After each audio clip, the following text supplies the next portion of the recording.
Hola, ¿cómo están? Espero que anden bien. Bueno, nuestro tema de hoy que vamos a desarrollar son los grupos como sistemas. Vamos a profundizar en los sistemas, en la teoría del caos, en la autopoiesis aplicado a los grupos. Para poder dar comienzo tenemos que entender qué es un sistema. Un sistema es una entidad que ha sido fundamentada por su esencia y que las funciones se van a dar mediante la interacción dentro de los sistemas. Y que las relaciones que se establecen en los sistemas son lo que van a originar el comportamiento.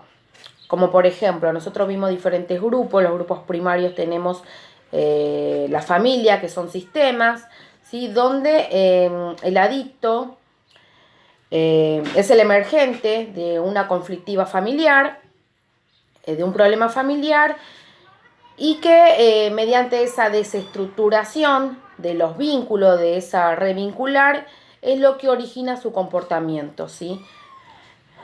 Entonces, eso es un ejemplo para que se pueda entender.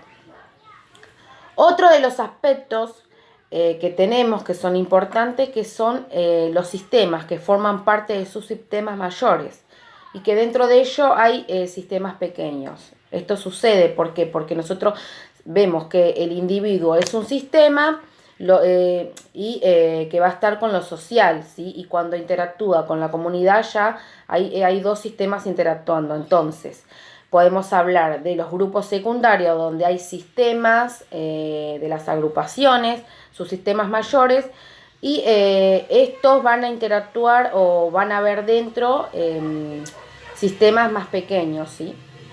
Eso es más o menos para que se pueda entender.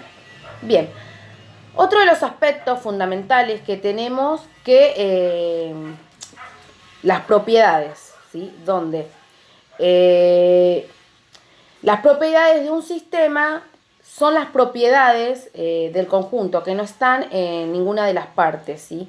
Entonces nos dice que cuando más complejo es el sistema, las propiedades van a ser impredecibles. ¿Y qué quiere decir esto? Que se van a llamar propiedades emergentes, ¿sí? Donde van a emerger según ese funcionamiento, ¿sí? Esto puede suceder en los sistemas de la familia, ¿sí? Donde son sistemas complejos, ¿sí? Porque hay emergentes y también, por ejemplo, cuando hacemos abordaje grupal, hay distintos sistemas dentro de ese grupo donde puede surgir ciertos emergentes. Entonces es un sistema complejo, ¿sí? Bien. Esto tiene que ver con respecto, ¿no? Cuando sucede esto, porque, bueno, puede suceder que hay sistemas que pueden llegar a una reflexión y puede tratar de trabajar con aquellos donde se presentan ciertas resistencias al cambio. ¿Sí? Eso es más o menos para que se pueda ir entendiendo. Bien, después vamos a tener que el análisis. El análisis es la separación de un todo de las partes. ¿Sí? ¿Por qué? Porque dice que al sistema hay que verlo como un todo, como una gestal, que es la suma de las partes. ¿Sí? Entonces, el análisis es lo que nos va a dar a nosotros el conocimiento, ¿sí? Y la síntesis es lo que nos va a dar la comprensión. Mediante la síntesis vamos a poder comprender como un todo al sistema en sí. ¿Sí? Bien, cada parte de un sistema influye en todo el sistema. Por eso es importante, ¿no? Que pueda suceder esto en el individuo, cómo influye también en los sistemas familiares, ¿sí? La parte, ¿sí? Que puede influir en los otros y así viceversa. Otro de los aspectos que tenemos que cuando cambiamos uno de los elementos del sistema puede suceder que hayan efectos secundarios. Por ejemplo, el comportamiento o aquello que decíamos de los distintos sistemas, ¿sí? Cuando se cambiaba algo puede haber ciertos efectos que sean secundarios. Bien. Lo fundamental de nosotros como operadores grupales es poder pensar desde un esquema grupal, ¿sí? En los abordajes grupales. ¿Por qué?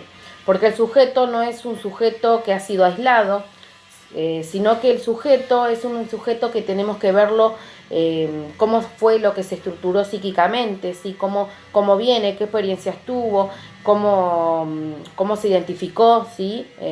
Con sus sistemas, cómo fue formando su personalidad, ¿sí? Cómo interactúa, cómo se relacionó, ¿sí? Por eso es importante esto, ¿sí? Cómo se ha estructurado psíquicamente el sujeto. Y su historia también, que es fundamental, su relato que debe ser escuchado, pero no solo el relato, sino que también esas acciones, ¿sí? Y esas interacciones dentro del grupo, ¿sí? Eso es fundamental, porque hay que ver cómo se relaciona con el grupo, ¿sí? Y las acciones que tiene el sujeto en sí. Sí, eso es muy importante porque tiene que ver con respecto a su historia, esos procesos vinculares que ha tenido, sí, que ha vivenciado, sí, es fundamental. Entonces eso va a dar lo que el sujeto emerge en la interacción. Otro de los aspectos fundamentales que tenemos, nuestro trabajo, ¿sí? Como operador, donde tenemos que hacer un trabajo de observación, donde tenemos que tener un rol de observador, ¿mediante qué? Mediante una posición fantasmática, somos el telón de fondo, ¿sí? Cuando observamos. ¿Esto qué quiere decir?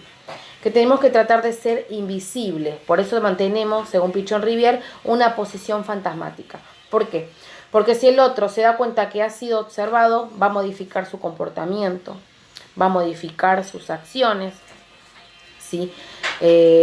Sus actitudes, ¿sí? Entonces es fundamental que no se dé cuenta que esté siendo observado, ¿sí? Que seamos invisibles nosotros y que estamos presentes pero siendo invisibles. Eso es fundamental para que se pueda entender, ¿sí?